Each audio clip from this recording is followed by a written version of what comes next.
সকলে কেমন আছেন? আশা করি ভালো আছেন। তো আবারও নিয়ে আসলাম নতুন একটা গান নিয়ে। তো জসিম ভাই শুরু করেন দেখি আপনার কণ্ঠের গান।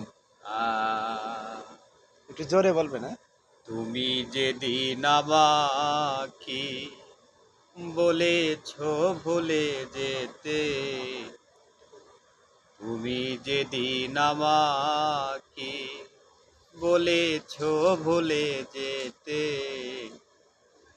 কত যে চোখের জলে ভেসেছি, ভুলে যাব আমিও ভেবেছি।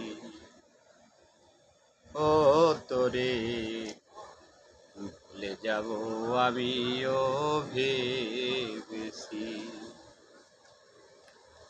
সবাই তো সব কিছু করিতে পারে না, হৃদয়হীন কোনো দিনও ভালোবাসতে জানে না। জেনে গেছি